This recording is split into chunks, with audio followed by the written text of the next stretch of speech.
but the screams and savage laughter coming from the slave market square made him stop in his tracks. In the middle of the filthy crowd, 5 Apache women were hanging upside down from a wooden beam. Their bodies were covered in lash marks and bruises, as if someone had deliberately turned them into a living lesson for the entire town.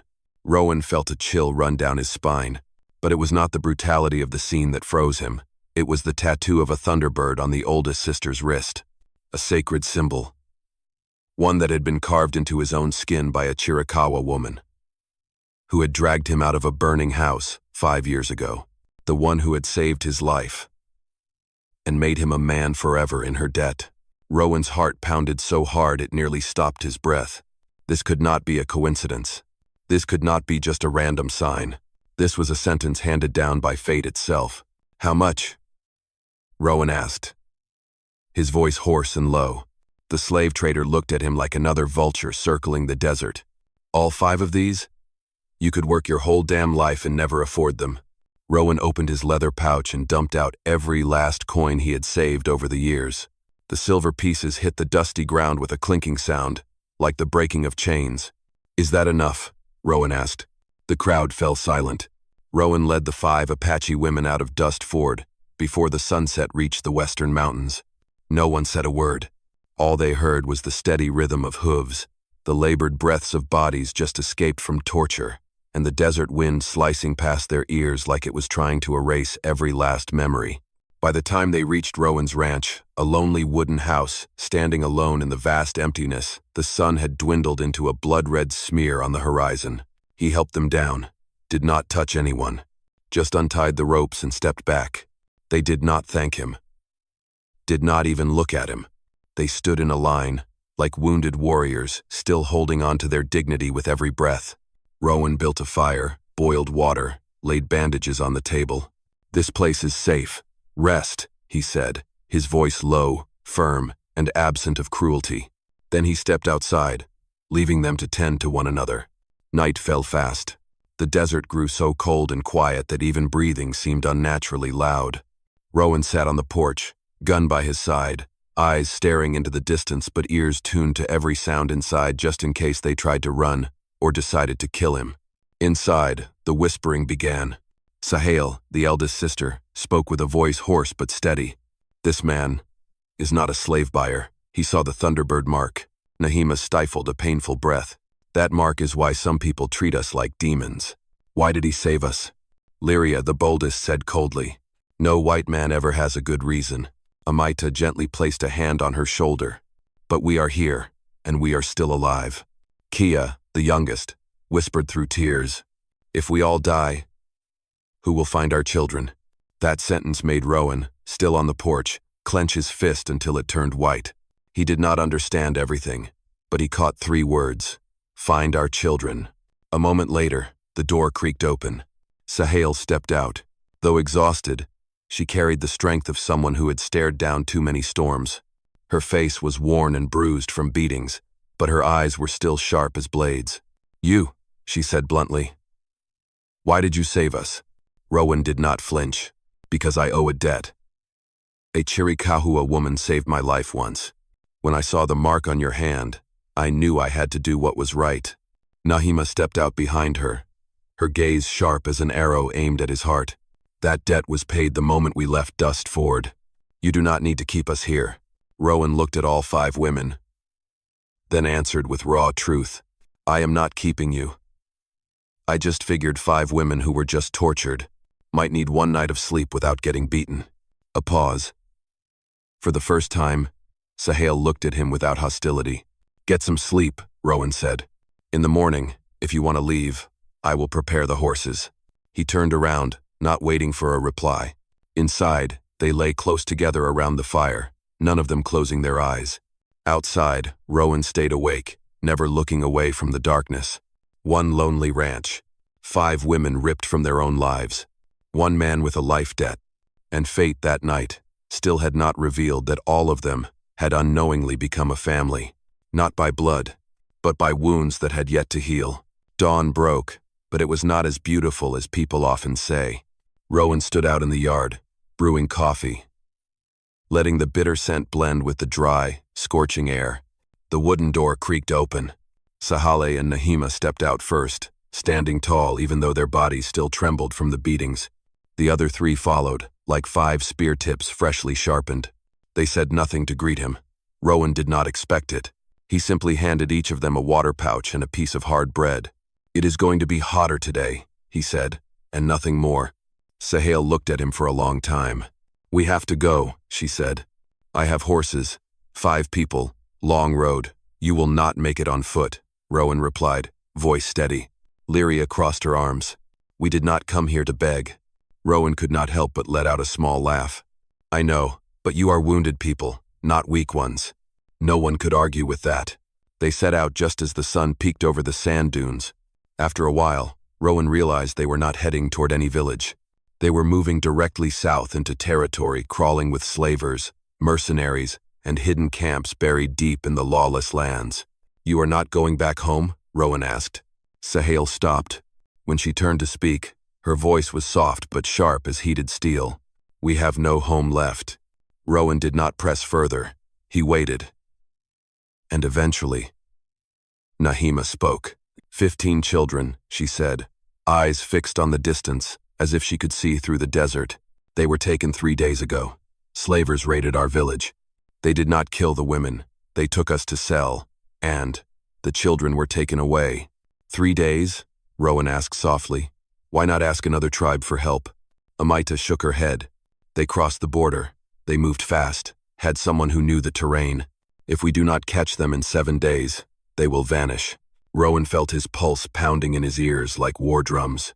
"And the 5 of you plan to walk 200 miles just to search for tracks?" Sahale threw him a look that was both proud and desperate. 15 children. 5 of them are ours." Rowan froze. Every piece of the puzzle fell silently into place. Why they had not cried during the beatings. Why they had survived a night of being hung upside down. Why they had not begged, not run, not asked anyone for help. A mother who has lost her child can become the strongest or the most merciless force on earth. Rowan looked at the 5 women in front of him. Beaten. Sold like cattle. Ripped away from their children. And yet still standing. He remembered the Thunderbird tattoo. Remembered the woman who had pulled him back from the edge of death. He owed her a life. But maybe, fate was telling him that one life was not enough. "I am going with you," Rowan said, "until we find all 15 children." The 5 women stared at him, startled, unsure what to make of it. And the blood-soaked path they were about to walk began in that very moment. The southern desert felt like a living, breathing creature so hot that every step seemed to press down on the ragged breath of the land itself. Rowan led the way, but it was really Amida who did the tracking. Every wagon trail, every pile of ash, every horseshoe print tilted to the right, as if someone had been riding while injured. "They are in a hurry," Amida said, touching a line in the sand that still carried the scent of horse sweat. "They want to cross the border in 3 days." Rowan frowned. "A whole group, with children, cannot move that fast." "They can," Nahima said, "if they do not treat them like children." That stopped Rowan cold. He looked out over the vast expanse where the desert stretched like an endless, sun-bleached shroud. Hard to believe that somewhere out there, in all that death and silence, 15 children were trembling in the hands of monsters. By noon, they reached the first rest site, a cluster of abandoned huts, charred wooden stakes, and dark pools of dried blood. Lyria knelt down and picked up a small bone bracelet. "Miki's." Her voice shook. "My daughters." Rowan could not speak. Nothing is more terrifying than the look in a mother's eyes when she finds traces of her child in the dark. They moved on. This time faster. No breaks, no idle talk. By late afternoon, from a rocky ridge, Rowan looked down into a valley and spotted signs of a temporary camp. Ropes thrown carelessly on the ground. A wagon with a broken axle. Still warm black ash. A torn baby blanket, ripped in half. Kia clutched the piece of fabric. They slept here. "My baby was here last night." No one answered. They all heard the same thing. Urgency. That night, they crossed a stretch of dark land filled with animal bones, the hunting grounds of coyotes. Their howls echoed like warnings, but no one stopped. Rowan walked at the rear, carrying 2 extra water bags on his back to spare the others their strength. By midnight, trouble finally came. 3 bounty hunters. They stepped out from behind a rock outcrop, weapons raised. Some red women and a stray cowboy. The leader sneered. "There's a price on every one of their heads. Hand them over." Rowan stepped forward, shielding the women. "No one's getting handed over." The man spat. "You planning to die for them?" Rowan did not respond, but Nahima did with action. She surged forward like a sudden storm, snatched his knife, and drew a clean line across his throat.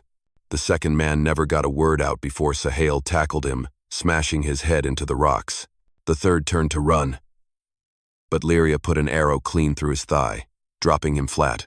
Rowan let out a breath. They are not going to forget this. Sahel looked at him, her eyes blazing. Neither are we going to forget our children. They moved on, leaving 3 bodies behind in the dark. From that moment, Rowan knew they were no longer chasing. They were at war, and ahead of them were only the footprints of the damned. Thank you so much for being here. If this story brought something back to you dusty sunsets, the sound of hoofbeats echoing in your heart, subscribe to my channel, so every day we can sit together once more. And I will tell you another story from the Wild West. On the 3rd night of their journey, they stopped beside a narrow canyon. Rowan built the fire, while the 5 women silently set up camp. No one had the energy to speak, but their fear had changed shape. It was no longer fear of the desert or their enemies, but fear of running out of time. Rowan watched their gaunt faces glow in the firelight. Worn-out warriors, mothers quietly breaking from the inside. And something in him began to break, too. The past buried deep for 5 years was now breathing just beneath the surface of his skin. He could not let them walk another mile, still believing he was innocent. Rowan stood, stepping into the firelight, his eyes red from too many sleepless nights. "Sahel," he said, "there is something I need to tell you all." The women froze. None of them moved. The fire reflected in their eyes like dozens of knives waiting to strike. Rowan swallowed hard. "I was there," he said slowly, "the day your village was burned." The air instantly turned to ice. Lyria shot to her feet. Nahima's hand went to her blade. Kaya clenched her fists so hard they bled. And Saheli, she just looked at him with eyes cold as a bottomless ravine. "Go on," she said. Rowan stared into the glowing coals as if looking back 5 years back to the day life and hell collided. "When I was young, I rode with a group of mercenaries. I thought we were just putting down some raiders. But the mission was to wipe out a tribe, to take their land." The desert wind seemed to go still. "I saw homes burning," Rowan continued, voice trembling. "I saw elders shot. I saw children dragged. I did not touch anyone. But I stood there. I did nothing." Nahima growled. "Doing nothing is still a crime." Rowan nodded. "Yes, I know." He drew a breath so deep it sounded like it came from a grave. "When I realized it was not an attack, but a massacre, I turned on them. I was beaten, burned, and left in the fire." He looked straight at Saheli. "And the one who pulled me out was a Chiricahua woman. Maybe the mother of one of you." Saheli swayed slightly. Her eyes flickered, then hardened again. "You lie." Rowan lifted his arm and rolled up his sleeve.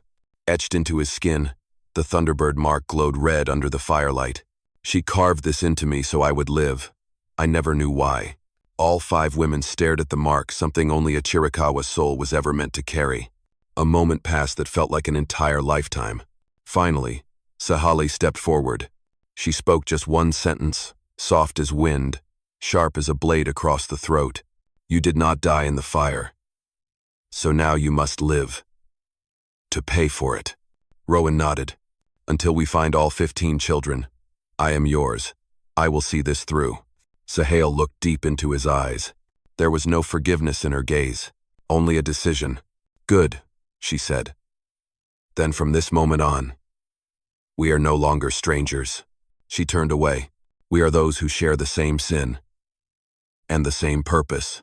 The 4th morning cast a pale golden light over the land, but no one in the group felt any relief. After Rowan's confession, there had been no nod of forgiveness, no softening in their eyes. There was only one thing left that was certain. They would keep going, because ahead of them were 15 small souls still waiting.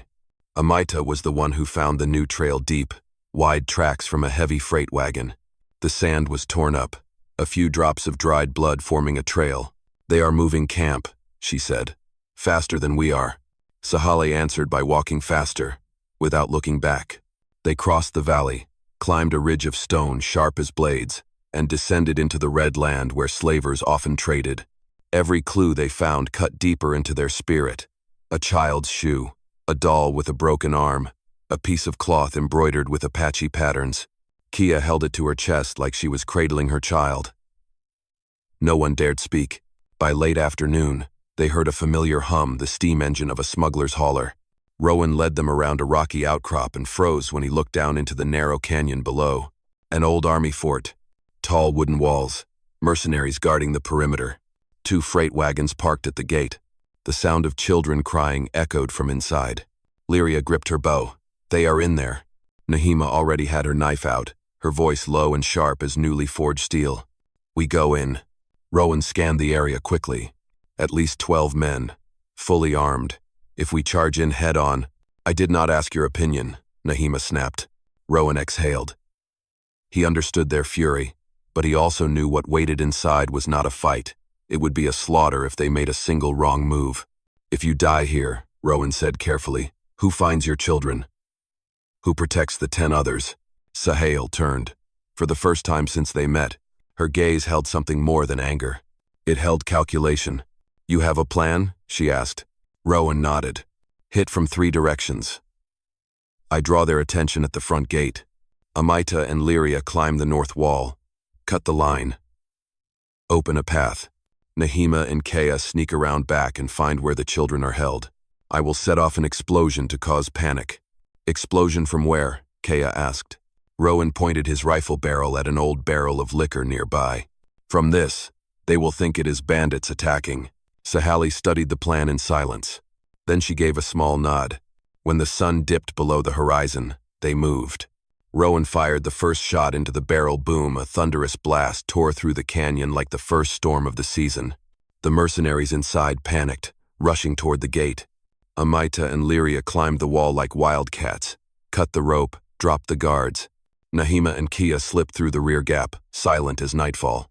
Rowan alone drew their attention, rifle in hand, each bullet finding its mark with a cold precision. He was no longer the mercenary from the past. He was a man paying for every cry echoing through that fort. The sounds of children grew louder. Footsteps running, knives slashing, the desperate screams of slavers. 15 children were pulled from the final dark room. The 5 mothers broke down, but made no sound. They held their children like holding a piece of soul once thought lost. Rowan leaned against the wooden wall, panting, covered in blood and dust. They had saved the children, but the slavers were not done yet. And the scent of gunpowder in the wind carried the warning Rowan feared most. His old comrades, the ones who had once burned their tribe to the ground, were coming. The desert wind rose the moment the 15 children were freed. But it was not an ordinary wind. It was the kind that warned predators had caught the scent of blood. Rowan was the first to hear the hoofbeats. Unmistakable. Not the clumsy shuffle of petty slavers. It was the rhythm of men who used to ride beside him in another life. "They are here," Rowan said, his grip tightening on the rifle like he was holding down a piece of his past he had tried to bury. The Black Spur. At the sound of that name, Nahima stood tall, her eyes going dark. "The ones who slaughtered the children of the Chiricahua Sun clan." Lyria clenched her jaw. "I will kill every last one." Sahale placed a hand on her sister's shoulder. "No. Guard the children first." The hoofbeats crashed in like a storm of steel. About 7 mercenaries, rifles ready, leather armor, scarred faces. Men who survived by feeding on violence. The leader, Cassian Briggs, the man who once threw Rowan into the fire, dismounted with a beast's grin. "Rowan Hale, so you did not die after all." His eyes flicked to the 5 Apache women and the children trembling behind them. "And here you are, fighting for these savages." His voice cut like a blade. Rowan said nothing. He simply stepped forward, placing himself between the mercenaries and the children. "Hand them over," Cassian said. "There is a high price for Apache brats. As for the women, you know their worth." The 5 women all drew their weapons. No discussion. No glances exchanged. They all knew. This was not a battle. This was a reckoning. Rowan spoke softly. Go around back. Protect the children. Sahel stared at him for a long time. No, we fight together. Rowan wanted to smile, but the lump in his throat stopped him. This is my fault. Let me end it. Cassian laughed loud and hard. Then die like a fool. He pulled the trigger first. The bullet tore through the air, aimed straight at Sahale. Rowan did not think. He lunged, pushing her aside. The bullet ripped through his chest with a sound like the sky itself being torn. Rowan collapsed, blood blooming bright and fast. Rowan! Sahale's scream burst from her like an injured animal. She dropped to her knees, cradling him in her arms. Rowan gasped, his vision fading like ash over his eyes. You are alive. That is enough, he whispered. Cassian gave the order. The black spur charged like a pack of wolves. Sahale laid Rowan down, her eyes shifting from pain to something else, burning, deep, and ancient. The Thunderbird mark on her wrist ignited, glowing like coals stirred by gods. Nahima gasped. Sahale, mother's power. Sahale said nothing. She pressed her hand against Rowan's wound. A soft blue light spread outward, carried by the howling wind. It was not a miracle, it was the Kirakahua spirits, answering the call of a warrior mother. At the same time, Nahima, Lyria, Amita, and Kea surged forward like 5 small storms. Knives, bows, stones, bare hands, everything became a weapon. The black spur fell one by one, never even grasping where the fury had come from. Sahale stayed by Rowan, her hand trembling but firm. Do not die, she whispered. Not when I still owe you, and you still owe me. The light slowly faded. Rowan drew breath again, weak, but warm. In that moment, Sahale understood something even the silent sky would bow to. She had saved the man who once carried the guilt of genocide. Twice. And now, their fates were forever bound. Behind them, the mercenaries' cries had gone silent. Every last member of the Black Spur was dead. The final battle was over. But the road that would carry them back to life was only just beginning. The desert wind after the battle carried the scent of gunpowder and warm earth. After the Black Spur was wiped out, Rowan was brought back to Hale's rest. The wound was grave, but with the power of the Thunderbird mark and Sahale's steady care, he survived. It was not easy, but every time he opened his eyes through the haze, he saw the 5 Apache women sitting nearby changing bandages, boiling water, checking his temperature as if he was no longer the man guilty of the day their village burned, as if he had become one of them. By the time Rowan could stand, the 15 children were running wild across the ranch yard, their laughter bubbling like a fresh stream flowing through the heart of the dry desert. They stacked stones, built tents, raced past cactus roots as if life had never once tried to chain them down. We cannot return to our old tribe, Nahima said, eyes never leaving the children. There is nowhere to go back to. Rowan stood beside her, his arms still wrapped in bandages, but his eyes held a quiet, deep softness. Then stay, he said. This place was once a home for one lonely man. Now, it can be a home for all. Sahale looked out across the wide open land, where wind swept past dry brush and dawn burned like fire along the edge of the sky. Home of the morning, she whispered. The name chose itself. From that day, they began to rebuild, not in the ways of the white man, nor entirely in the customs of the Apache, but in a new form. A place for the lost. For souls bruised by life. Rowan taught the children how to ride horses, use rope, and build fences. Sahale taught them to listen to the wind, read tracks, and respect the spirit of the land. Nahima trained the older ones to hold a bow like warriors. Amita showed them how to heal, how to recognize medicine in the wild plants. Lyria and Kea cared for the youngest, sometimes holding, sometimes scolding with love, sometimes just sitting close enough for them to fall asleep in peace. And on a moonless night, with a cool breeze whispering through the healing wounds of every heart, Rowan stood with Sahale on the sandhill behind the ranch. There was no wedding, no wine, just a flickering fire, and the desert sky filled with stars. Rowan looked at her like he had seen her 1,000 times before but never spoken it. I do not deserve this. Sahale placed her hand on his chest, right where the wound once was. "None of us do," she said. "But we choose each other." They stood there beneath a sky so wide it made people feel small, and hearts so full it made every past sorrow seem like just a shadow behind them. The next morning, a light rain, rare as pure gold, fell over the home of the morning. The children laughed, running through it. Rowan and Sahel stood side by side, saying nothing, because after all the blood and ash, they had found something many search a lifetime for. Peace is not found. It is built day by day, choice by choice, wound by wound, and the home of the morning was the first time the desert ever knew what hope felt like. Dear friend, there are some people who are not born to walk into the darkness, but to stand at its edge and strike a spark. Rowan Hale, the man once lost in guilt, and Sahel, the warrior who carried the sorrow of an entire tribe.